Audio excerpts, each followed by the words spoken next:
Hey everybody, it's Goju. We're back. It's been a couple days since I've streamed. I apologize, or VODed, whatever we want to call this. I guess I'm not streaming this time, so I thought about it, but yeah, we'll see. Sometimes I'll stream, sometimes I'll just record. But it's been a few days, and I wanted to share some stuff. There's been a crazy number of things going on at Merle, all fantastic stuff. Taylor's doing amazing as he does with everything. Same with Urs and Paul, Sheesh, just the general team. They're on fire. We had our board meeting last week. That was cool. The board was fun. And I think overall, it's the first time that I've presented on GTT, actually, about it amongst many things. Also being a nice way to get the word out for Merle. And I kind of explained the larger charter of education and just doing stuff like this. And then also from time to time showing this fun guy. All sort of in the general spirit of education and pushing things forward. And what is this? Oh, okay. Cool. Falco. Huh, interesting. So today, though, I wanted to talk about this. We're talking about choosing discomfort and not letting life do it for you. And in principle, I think that this is on my list here. It's at the very bottom. And this one is, I really do think that if you don't choose discomfort, life is going to choose it for you. And I think, at least for me, I much prefer choosing discomfort. One, because I get to decide when it happens, when it comes, and therefore what it is. And when life chooses it, I mean, life is still going to choose the discomfort for you, but a lot of the discomfort I think you can pick first. Not all of it. And I don't want to go down too many rabbit holes or too many deep topics here. But obviously there's one part of life that is going to be something we all experience, and in many cases life is going to pick that one for us. So there's sort of no getting around that. But even that one, I think, can be potentially pushed out, controlled in some capacity. Maybe not completely, but you can have some influence on that. And that's actually what this is about, I think, at the highest level. But this one in particular, I think, could be like a 200-hour oration. Let me try to dissect it in a couple different ways so you can see how strange and powerful and maybe cool it is. One of the things that I think is critical for growth is discomfort. I think that in general, when we are growing, we are uncomfortable. there's a famous saying that comfort and growth do not coexist. And I strongly agree with that. So under that premise, one might think, okay, so you study, you teach yourself a skill, you're learning how to use the guitar, you're teaching yourself programming, you're learning how to do video editing, create music, whatever, some sort of skill.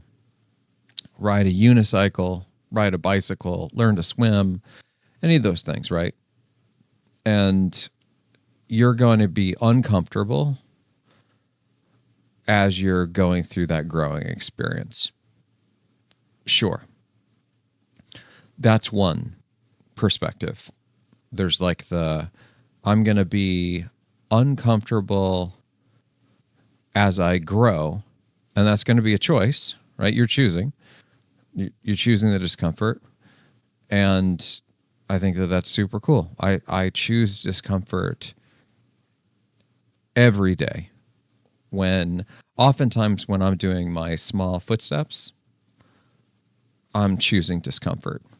Like for example, tonight, I got to be honest, it's been a long day. This last week has been a lot. And I was thinking, wouldn't it be cool to just chill with the doggy, maybe watch a little Netflix and not record a VOD. But then that inner voice of mine, the one that says small footsteps, started rearing its head, and here we are.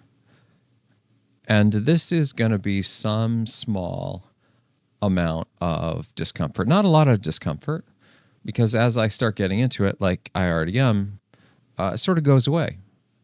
And I start to really kind of find my groove. And I'm still trying to learn how to navigate this entire space, get the mic right, the camera, all of these things. So it's not all puppy dogs and rainbows. But what I find is that when it comes to skills, as you do things more, the discomfort part starts to decrease, at least mentally, and it becomes easier in some capacity, even if it's not necessarily easier physically. This is something that I've kind of struggled with and thought about a lot, is like things related to exercise. When I first started running, it was super hard. And then as I ran more and more, it got easier. But part of that is, I think I'm getting more fit. So definitely there's the physiological aspect. But another part of it is, I think my brain is just getting rewired, is I'm like learning how to manage the pain. I'm like conditioning myself. And I think a really good example of that is another form of discomfort, which is what we choose to eat. I think if it really comes down to it, with the exception of some corner cases, in many ways, the things that we choose to eat, if it's something that isn't necessary for its nutrients, it is largely some degree of comfort. Thus the whole comfort food. And look, we're gonna have this full, let's be authentic and real and stuff. And this guy, why do I drink this? Oh, cool, I got the cis one. Yeah. By the way, just crazy aside, I was flying back from Boston completely tangent, but it was the cis thing. I was flying back from Boston, and I was asking the flight attendant if I could have a Coke Zero, as you can imagine. And he got it for me and gave it to me. And as he was giving it to me, he was like, "Oh, and they have these things where they say these words." And I think the one he gave me was like bro or something. And I actually started chatting up with flight attendants as, big surprise. And then we started having ongoing jokes about like all the different ones I got, because this is a long flight. And as I think all of you know, I wasn't drinking just one of these guys. By the way, going back to my point, this is not something that I drink because I need the nutrients. I mean, there is the caffeine part of it, but look, let's just be honest here. I drink this stuff because I like it. I just enjoy it. And yeah, it's probably slowly killing me. Now, there's lots of other things that I could be drinking that I think are far worse that I don't drink. And no judgments, right? I'm not judging anyone else. I'm just talking about me. So you guys do you. And if you drink stuff that's worse than this, I'm not judging you. I'm just saying I could be making far worse decisions. Anyway, the first flight attendant, after he gave me the thing, he seemed eager to talk to me. And he said, yeah, the last flight, I was given somebody else one of these, and it said cis. Because, I think this is the first time I've seen the cis one. And I only thought of it because of my flight attendant guy. And he said the guy was so offended by the cis, he demanded that I take it back and get him a new one that didn't say cis. Okay. People. There are things to worry about in this world. Yeah, I don't know that this is like a return to, at least not for me, this is not a return to sender kind of thing. And I mean, maybe the history with this guy is, maybe he had a bad relationship with his sister.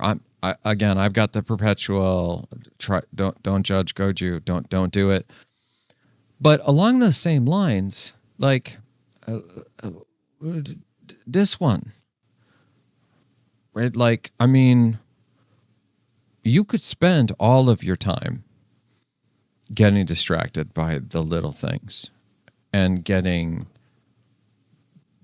so off course that your life just kind of spirals away from you because you are allowing things like this to really bother you.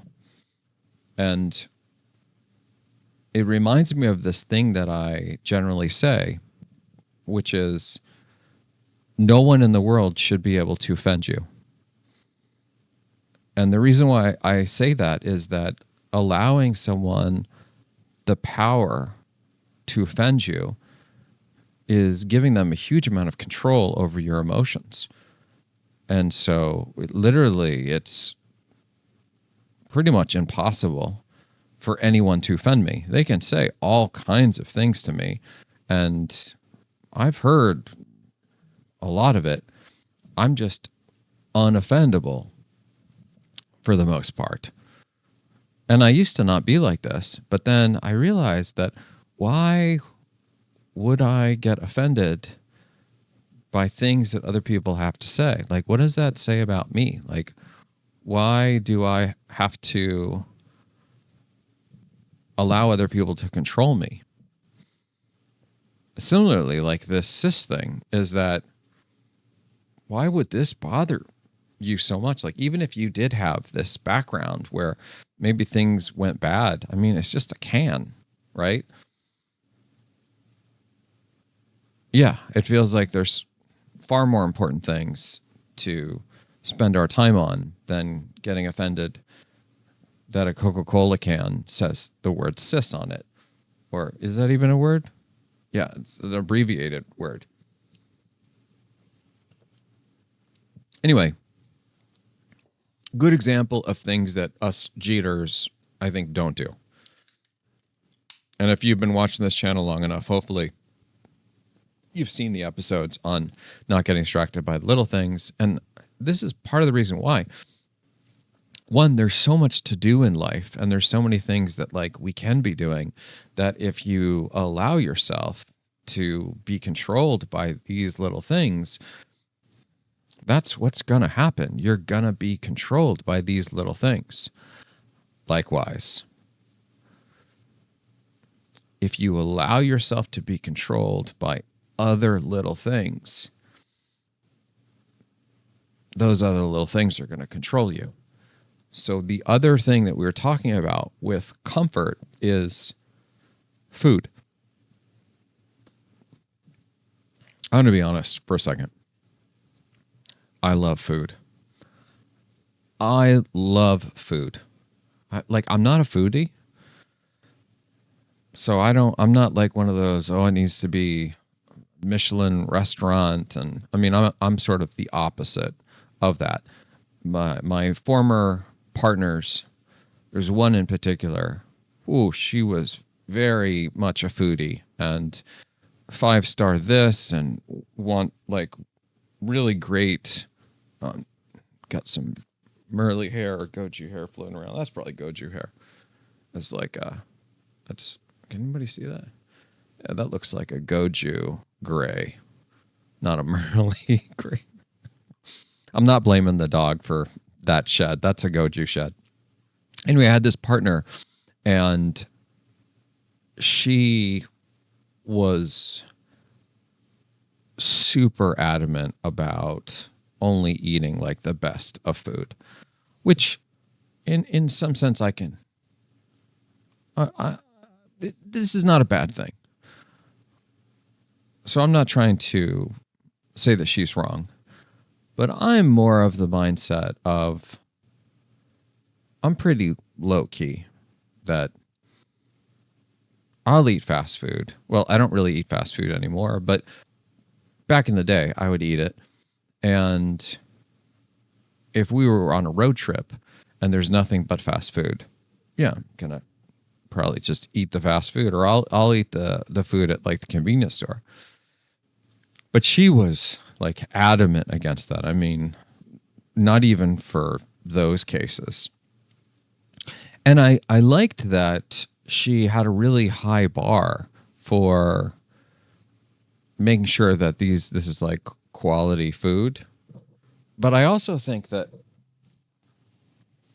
at some point you might, like, this is like the when in Rome. If you're on a road trip and there's nothing else but McDonald's, maybe just this one time, I don't know, go with McDonald's. But the point I'm trying to make here, that I'm doing super poorly on, is that food is also a choice, and we can choose things that are potentially not comfortable with food, or we could choose the opposite. We could choose food that's super comfortable. And as I think they say, there's no such thing as a free lunch. And what I mean by that in this context is that if you choose the comfort food now, life is going to give you the discomfort later. Likewise, if you choose the discomfort now, then life is probably going to give you more comfort later. What's a concrete example? I make a decision on what I'm going to eat for dinner, and I decide I'm going to eat the raw veggies and keep it super healthy, eliminate all sugar, have reduced sodium, all that good stuff. Basically, keep it pretty bland, but very healthy, good nutrients, all that stuff, but maybe doesn't taste that great. And now I'm going to do that for some prolonged period of time, 6 months, a year. And then over time, what's likely to happen is those decisions, those small footsteps every day of choosing discomfort, it's going to start paying me dividends. I'm going to just become healthier. I'm going to feel better. I'm going to probably look better. I'm could have potentially increased longevity, improved ability to add muscle mass, more potential for cardio, regeneration of muscle, all of these things, right? Now let's say that we take that same scenario, but instead of choosing the salad or the healthy stuff, I choose ice cream. Or I choose, it's been a while since I've had this. I need to think of the name. Fast Break, Reese's Fast Break. It's like, it's like my favorite. I used to eat them and I just had to no, I can't eat these. It's made by Reese's, I think. And it's like, it's not Reese's peanut butter cup or anything like that, but it's almost like it's like a Snickers because it has this, it's like a bar, but I don't think it has any nuts in it. It's chocolate and has this nougat center or whatever, or the base. It's incredible. It's on my short list of the most favorite things in the world for Goju to be eating. This guy. Okay. These are the ones. Oh my gosh. Okay. This thing, I could buy this box and I could eat the whole box. There is basically no other. I'm not the only one that thinks this. Other people think this too, right? This is some great stuff. I could choose to eat that, and believe me, if there were no consequences, I would be choosing this. And now let's say that I choose this and I eat maybe 6 of these for dinner, every dinner, and I do that for 6 months. Maybe 12 months, maybe longer. I'm not choosing discomfort anymore. Now I'm choosing comfort. And this is where life is going to start choosing discomfort for me. It's not just about the weight that I might put on. It's the lack of nutrients. It's the general consequences of potentially that much sugar, right? I might develop type 2 diabetes. And some of these, like diabetes, these are, some medical doctors argue that your lack of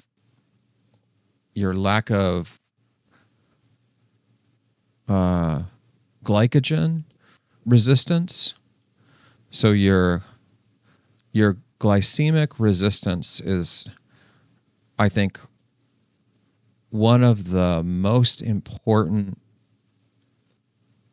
resistances for longevity. There's discussion about this. I'm not a medical doctor, but what is the glycemic index?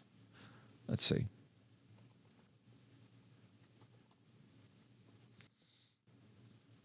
There's this book. Maybe it's called the glycemic index. But there's a lot of discussion about the resistance.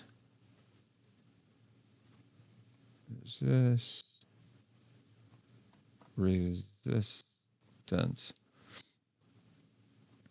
Is this being super important.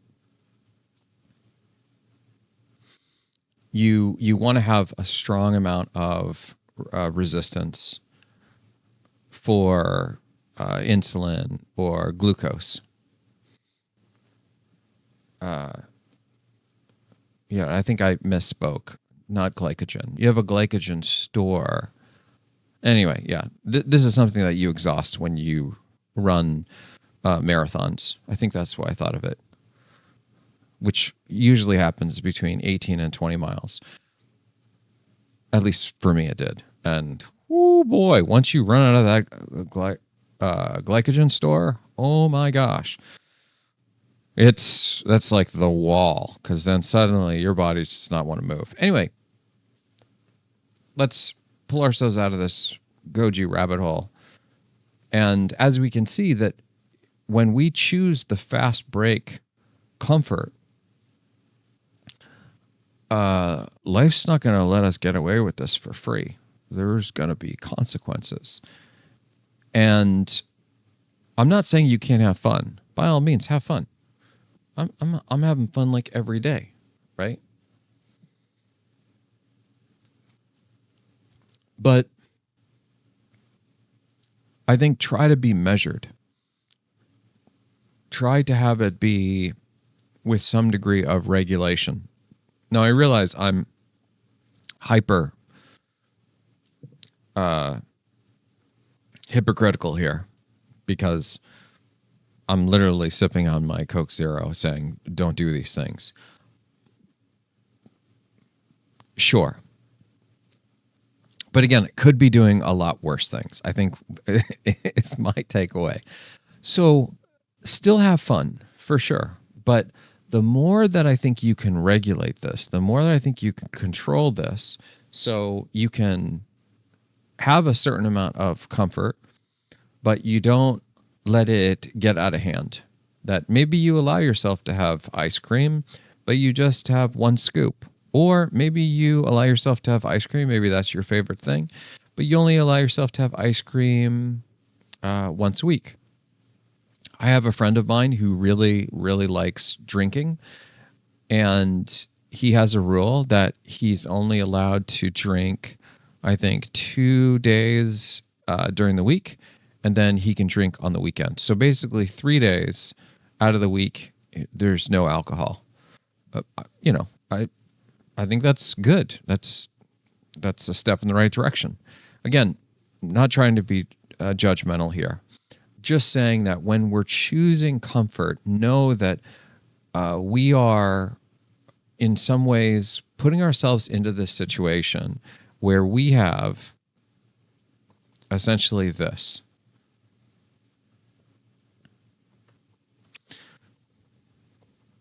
We have immediate gratification,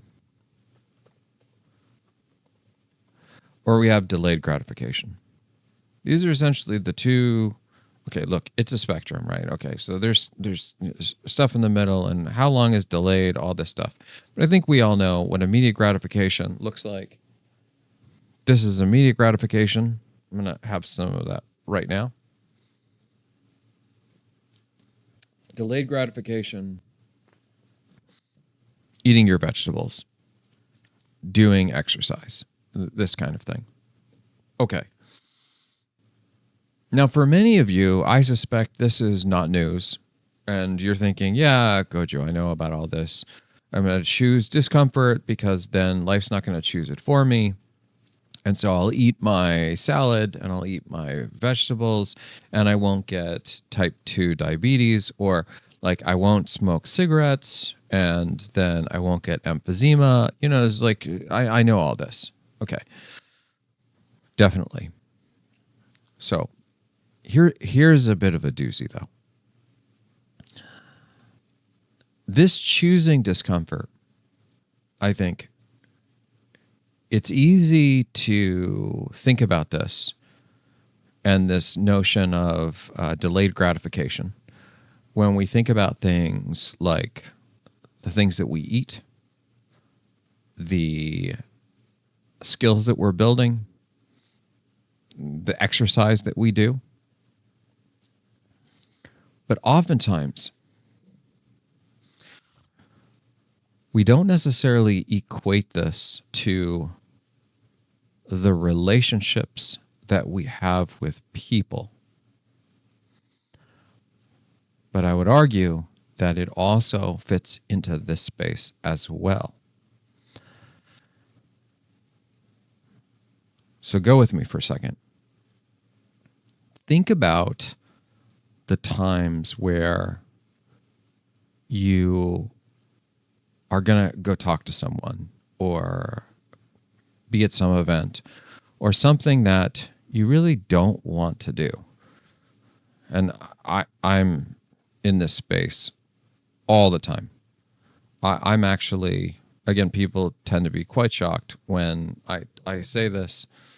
And I don't know how much I actually believe all of this idea, this ideology, but I'm more of an introvert than an extrovert.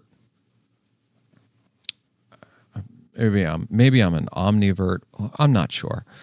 But I'm not the kind of person, as I think we've discussed in some of the former VODs, who is going out to raves, that wants to be at live concerts, that is going to go be at all these sports events or be surrounded by 1,000 people at a farmer's market. This is like some definition of slow death to me. It's, I'm hypersensitive to sound. So it's hard for me to communicate with people. Like I'm clearly on the spectrum here, just in case you didn't already know that I have a hard time paying attention to other people when there's external sounds. And this is something that is super uncomfortable for me. On top of that, I really enjoy talking about things of substance, and I despise, yeah, that's probably pretty fair, talking about things that are small talk-ish.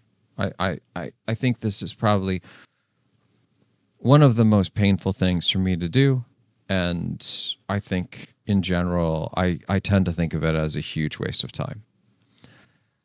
On top of that, I don't necessarily, or at least in the past, I wouldn't necessarily go out of my way to talk to certain people, even if I thought that it would potentially be beneficial. I would maybe have some amount of fear. And this could be, for you, this could be you talking to a person that you like, romantically, or that you just want to be friends with, but you're kind of nervous because they're so cool or something of that nature, right? They're far more important than you in your head, right? There's like a bazillion reasons why, they're too busy, all of these things.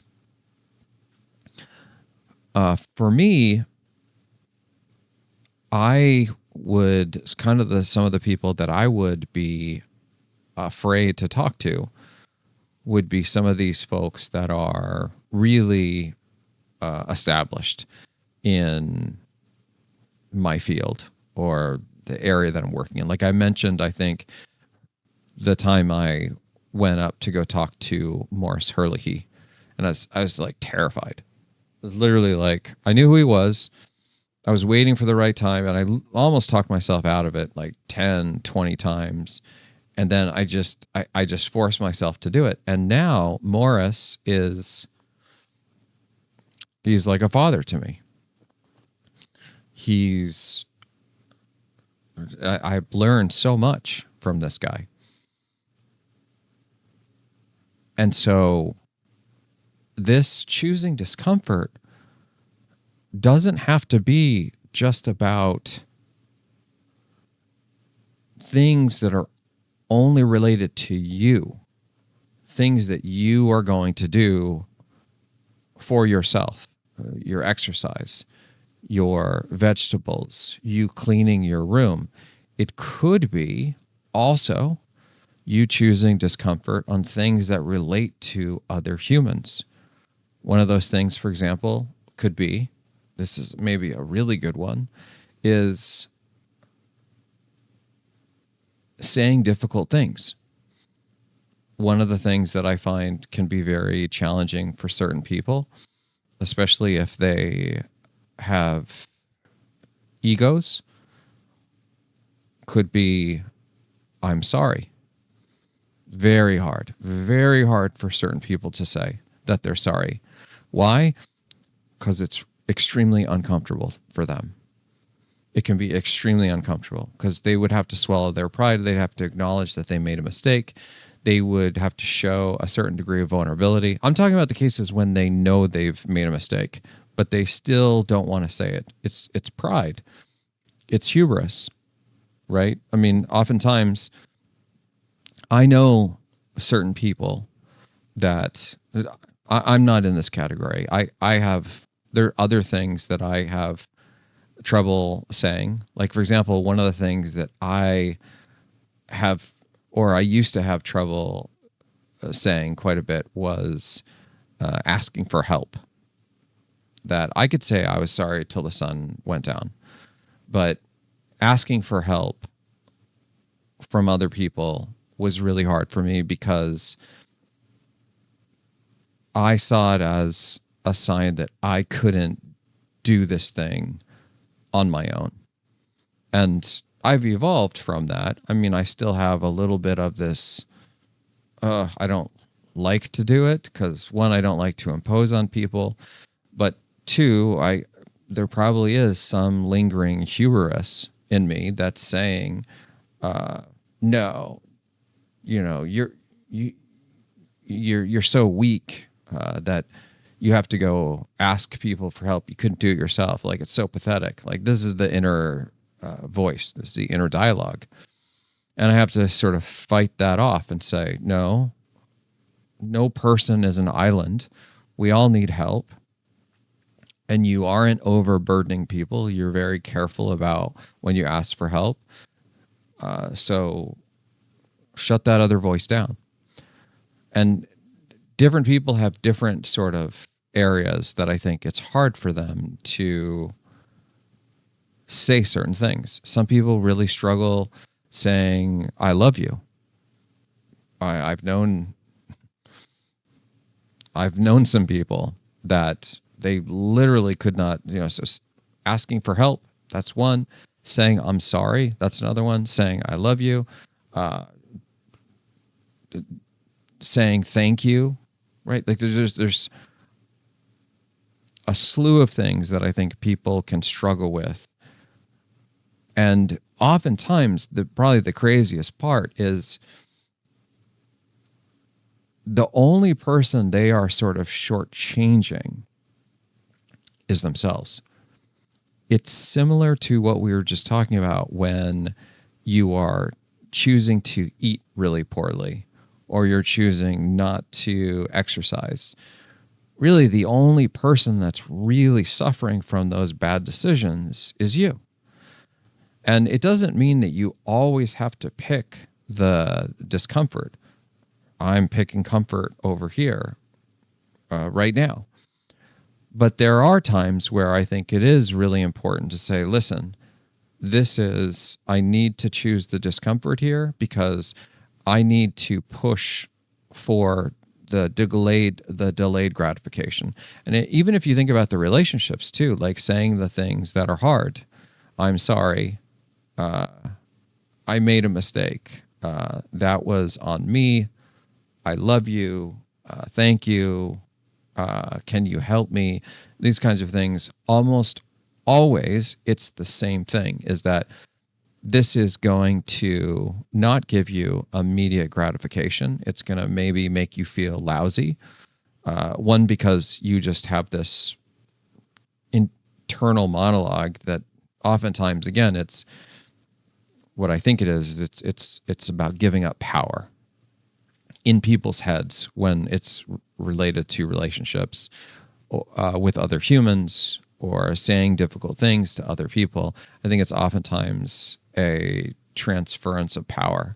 It's showing deference, asking people questions, because you're in some ways giving the other person power. It actually, in my mind, it takes a huge amount of courage to do these things, because you are in some ways giving the other person, like, for example, maybe the thing that you're afraid about when you say that I love you, maybe you're afraid that the other person is not going to say it back.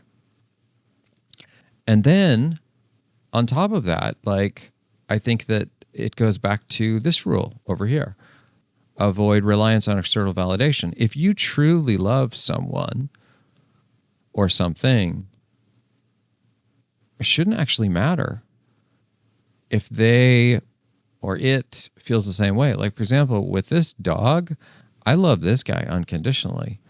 I think that he loves me too, but even if he didn't, it wouldn't actually matter, because that's just how I feel.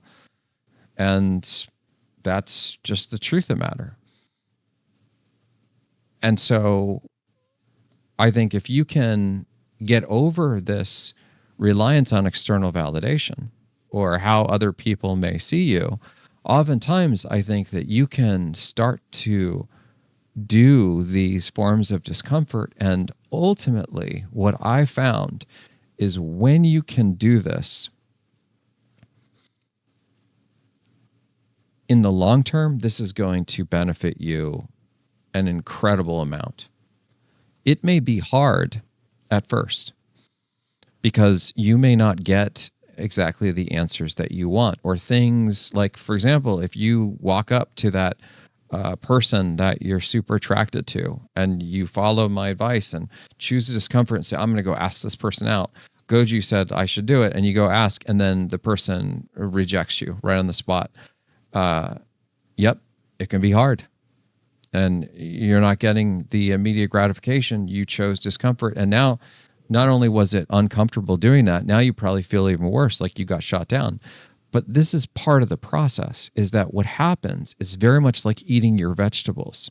It's very much like doing exercise. Like we were talking about, what happens is as you do this more, you get more comfortable with it. You build up a tolerance for the pain. It starts to become normal. Like you aren't necessarily outcome driven.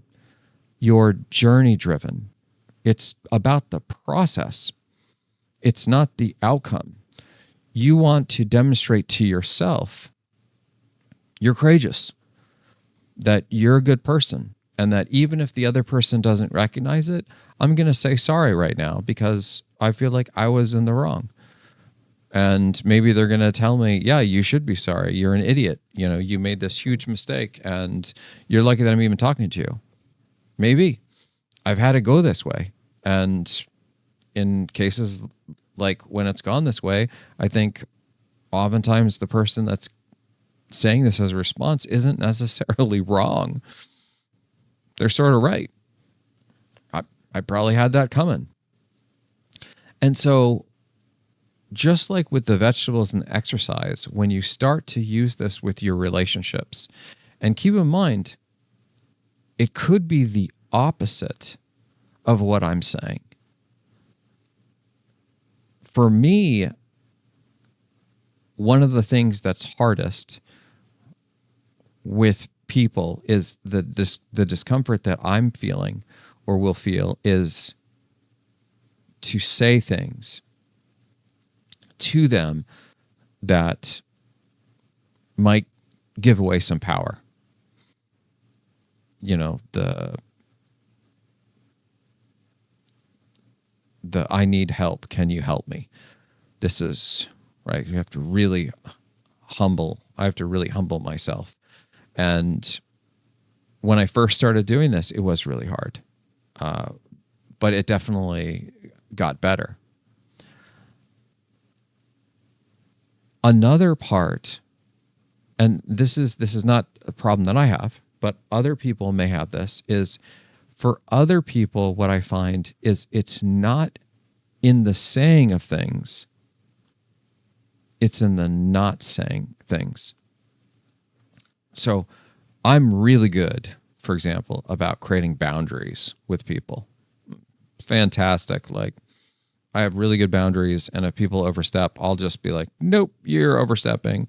Uh, this is not how this works. Or I will just sort of cut people off. But I know and am friends with some people that are wonderful people, but they might go too far in trying to be what sometimes are referred to as people pleasers. They're trying too hard to make sure that everybody likes them.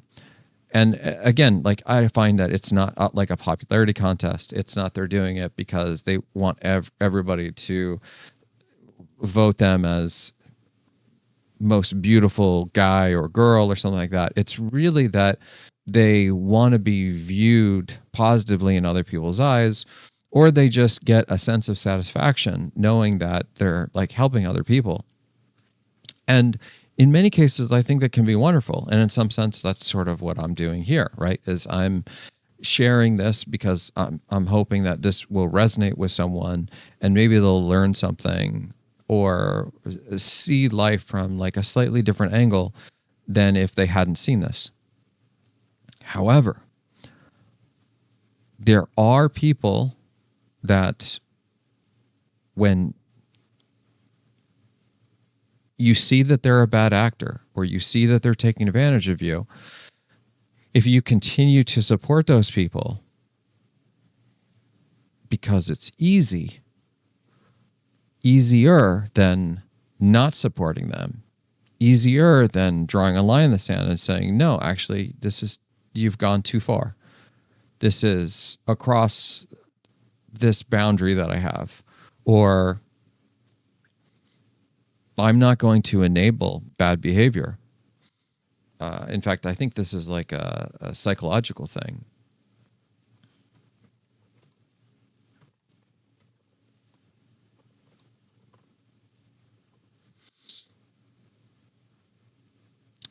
Yeah, here we go. Enabling bad behavior refers to actions that indirectly support or excuse harmful actions, while rewarding bad behavior involves giving positive consequences for undesirable results. Enabling is often unintentional, like providing money to a struggling adult child, while rewarding is intentional, like giving a student praise for misbehaving. Okay, yeah, so maybe not the rewarding, but the enabling. I think maybe it's the enabling that is more common. And yeah, so enabling bad behavior, enabler. Yeah. So this was actually one of my psychologist.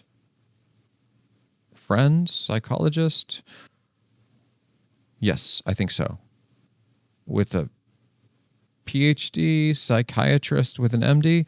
Anyway, one of those two was explaining this concept of, because I think I was doing this at one point, and they were saying, that's enabling behavior, and I was like, what do you mean? And they're like, well, this person is doing something that's not super great, and you are essentially supporting them when instead you should actually be maybe not leaning in so much to help them do this, but instead make them aware that this is not necessarily good behavior, and to cut that off, to knock it off. And that was, I think I learned this when I was in my late 20s. It was sort of a game changer for me. Now it's something that I live by. I'll literally just draw a line in the sand and be like, I don't enable bad behavior. Nope. You did something wrong, and yep, we agree that that's wrong. Or you're acting unreasonably and you're expecting me to cave, even though you're doing something that's clearly like inappropriate. I don't enable bad behavior. So you like get this under control, and everything will be good, or don't, and this is just not going to move forward. And I think that this is, again, this is not like a manipulative thing. So you don't want to do this to try to manipulate people. It really should be used, I think, only in cases where it's like, somebody has abusive behavior.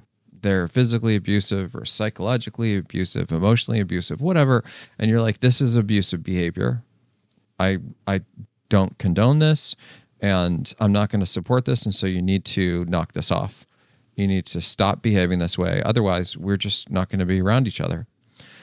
Now, the reason why I'm talking about this with respect to this rule is this can also be discomfort. It's this idea of you drawing a line in the sand. Someone, you have a friend that consistently doesn't show up when they're supposed to. And you just say, oh, it's okay. I know you're busy. You've got all this stuff. It's totally understandable. And so you are talking to them, but you're actually choosing, in some ways, the comfort path. Every scenario is going to be different. I'm not saying don't forgive people. I'm saying if you start seeing a pattern of bad behavior, at some point, where do you draw a line in the sand? Every case is going to be nuanced, and I don't know when that case is going to be the case where you draw a line in the sand. But I do think it can be important that at some point, once you have enough evidence that things are not super great and people are aware that this is not the right thing to do, that you are willing to make the hard decision. And oftentimes the hard decision is the opposite of what I was just talking about, which is go talk to the person. Sometimes the hard decision is saying, I'm not going to talk to you. I'm not going to respond to your text. I'm not going to take your phone call. I'm not going to do actually cutting that person out. And the degree that you cut them out, I think it's entirely contextual. I don't know that there's any universal rule, but I have found personally that when people have bad behavior, especially if we're talking about phone related things, text messages, I think, are a great one, is if people had bad behavior with text messages, there's many ways, I think, to deal with this, but one way is silence. That you see that this is not great and just say, yeah, I'm not going to enable this, and say, haha, that's so funny. And then maybe on the other hand, it might be too harsh to call them out. There's various different ways to deal with these things, but I do think that sometimes silence can be deafening. Now, just to be fair, I like to be fair and logical and all that, or at least try. I do think that giving people the silent treatment can be considered punishment as well. But I also find that sometimes silence can be very healthy because it gives a person the opportunity to reflect. I foster goodwill, and so when people make mistakes, I almost always forgive them.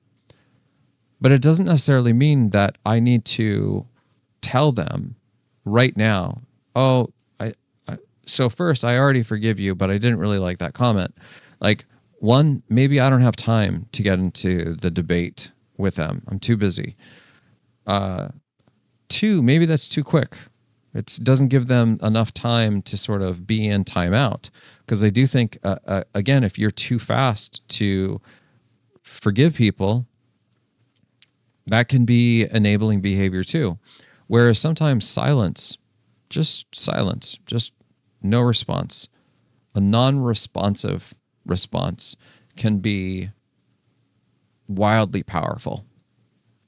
And it can also be very hard, especially if you have an enabling behavior. I think that your de facto may be, and I say this because my ex-wife, who is a wonderful person, sometimes she would just kind of because she was uncomfortable with the silence or uncomfortable with the conflict, that she would just try to smooth things out, even when people did sort of not great things, like they were openly racist or they made a really inappropriate joke or something. Whereas sometimes allowing those people to experience a little bit of time out rather than covering for them can be healthy. It can be a moment where they can grow. And you can give them the opportunity to feel the weight of, feel the consequences of their actions. So the point is with this one is the choosing discomfort isn't always necessarily this, I'm going to eat my vegetables and it's an action that you take. I'm going to do the exercise action that you take. Sometimes the discomfort is actually inaction. And that can be equally as hard for certain people. So that's all I want to talk about tonight. Sort of a short one.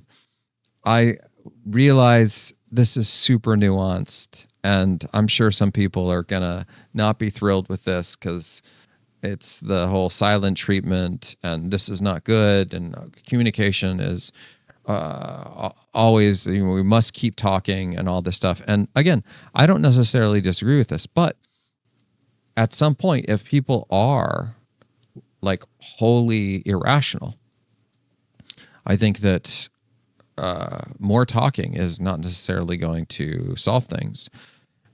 And I do think that giving people a moment to contemplate things, especially if you're the type of person that immediately responds all the time, this can be a very good, healthy dose of what happens when you aren't there. It can oftentimes, I think, make people value you and respect you significantly more. Just the musings of Goju, well, what do I know? Anyway, thanks everybody. Sorry I haven't been... Merle, you want to come up here and say goodbye to everybody? Come on. Merle, come here. Merle, come here, buddy. Come on. Come on. Okay, let's force it out. Come here, buddy.